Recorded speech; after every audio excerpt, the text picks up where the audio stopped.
अख्ख्या महाराष्ट्राच्या राजकारणाचा चोथा करून टाकला या सगळ्या लोकांनी, विचका करून टाकला, वाट लावली. निवडणुकीच्या तोंडावरती युत्या आणि आघाड्या तोडतायत आपापल्या स्वतःच्या मस्तीत सगळेजण. काही नीतिमत्ता नावाची गोष्टच उरली नाही. कोण कुठच्या पक्षात गेला, कोण कुठच्या पक्षात नाही, ह्या पक्षातून त्या पक्षात, त्या पक्षातून या पक्षात. एक गोष्ट तुम्हाला सगळ्यांना सांगतो, हा राज ठाकरे कुठे सत्तेसाठी लाचार होणारातला नाहीये, बिलकुल नाही.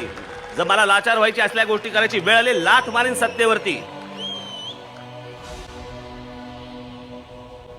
या सगळ्या मतदारसंघांमध्ये सगळ्या ठिकाणी नातेवाईक उभे केलेत. नातेवाईक नुसते, सगळ्या ठिकाणी नातेवाईक. कोणाचा मुलगा, कोणाची सून, कोणाचा नातू, कोणाची मुलगी, कोणाचा मामा, कोणाचा काका.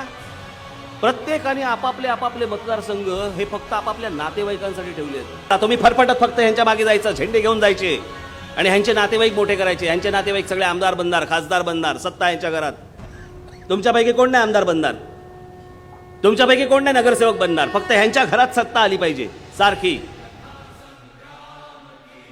मला असं वाटतं महाराष्ट्रामधला तरुण ज्याच्या डोळ्यामध्ये एक महाराष्ट्राबद्दलचं स्वप्न आहे, जे माझ्या मनात आहे ते त्या तरुणांच्या मनात आहे, तरुणींच्या मनात आहे. मला असं वाटतं की ती जी पिढी आहे किंवा ती जी मुलं आहेत, मुली आहेत, त्यांना घेऊन मला महाराष्ट्र घडवायचा आहे. की हे असलं भिकार राजकारण करून आपण महाराष्ट्राच्या राजकारणाचाच विस्कार करतोय.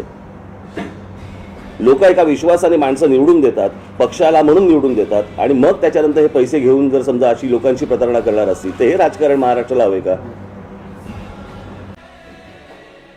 सगळ्या योजना माझ्या तयार आहेत.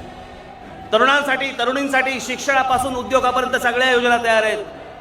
माझ्या शेतकरी बांधवांसाठी म्हणून पाण्यापासून सगळ्या गोष्टी तयार आहेत, योजना तयार आहेत. पिण्याच्या पाण्यापासून, शेतीच्या पाण्यापासून, उद्योगधंद्याच्या पाण्यापर्यंत. येणाऱ्या भावी पिढ्या आहेत, त्यांच्या शिक्षणाचा विचार करून त्याच्या योजना तयार आहेत. खड्डेमुक्त महाराष्ट्राच्या योजना तयार आहेत. अहो, रस्ते म्हणजे रस्ते बांधायचे आहे की रॉकेट सायन्स नाहीये.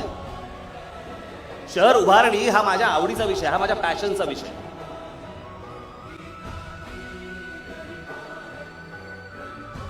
हे राज्य माझ्या हातात द्या. या महाराष्ट्रामधला दुष्काळ हा या महाराष्ट्राचा भूतकाळ असेल.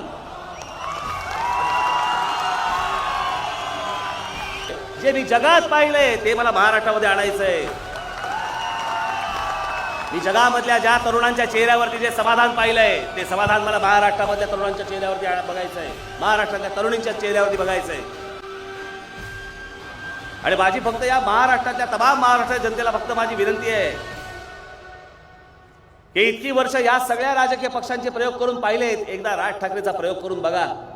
एकदा